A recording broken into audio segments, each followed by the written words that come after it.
Dans le XVIIe siècle, une certaine Madame Guyon était une femme d'une grande profondeur dans le Seigneur. Elle connaissait clairement la différence entre les péchés et l'âme. Bien qu'elle ne l'expliquât pas de la même façon, ses expériences toutefois confirmaient cette différence. Elle était née en France, où elle fut élevée, et sa famille fréquentait le monde de la noblesse. Or, elle appréhendait beaucoup, chaque fois qu'elle allait à Paris, d'être troublée intérieurement par ce qu'elle voyait. Plus tard, Madame Guyon eut une victoire complète sur cette tentation. Elle avait cependant une autre crainte, c'était de se regarder au miroir, car elle était d'une telle beauté que plus elle se regardait au miroir, plus elle en était consciente. Même la manière de se tenir pendant qu'elle marchait était de loin plus exquise que celle des autres femmes. Les expériences de cette femme servent sans doute à illustrer la vie de l'âme. L'âme est la nature même de l'homme. En croyant au Seigneur et en vainquant ainsi les péchés, l'homme peut entrer dans le ciel, mais en purifiant l'âme par le fait qu'il met de côté la vie de l'âme, l'homme peut entrer dans le royaume.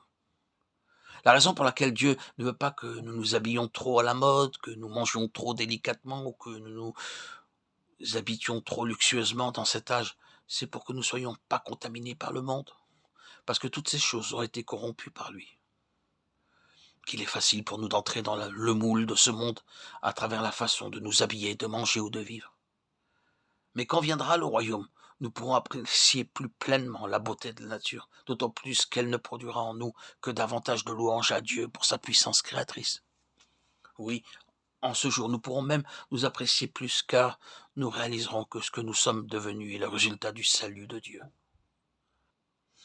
Et par conséquent, ceci tirera de nous plus de louanges pour lui dans le royaume. Satan sera lié et emprisonné et la justice régnera sur la terre. Lorsque le Fils de Dieu était sur cette terre, la croix était la seule chose qu'il possédait. Tout le reste était emprunté. La crèche était empruntée, l'auberge était empruntée, l'annon sur lequel il entra à Jérusalem était emprunté, la chambre dans laquelle il mangea pour la fête de la Pâque était empruntée, et finalement le tombeau dans lequel il fut enterré était emprunté. Tout dans ce monde, excepté la croix, fut emprunté par le Seigneur. Pourtant, combien nous sommes différents de lui. Il est certain que tous ceux qui triomphent des péchés entreront dans le ciel, et tous ceux qui triomphent du monde entreront dans le royaume. Dieu nous appelle à renier le monde et à chercher le royaume, à haïr la vie du moi et à aimer le royaume. Nous ne sommes pas de ceux qui se retirent pour se perdre, mais de ceux qui ont la foi pour sauver leur âme.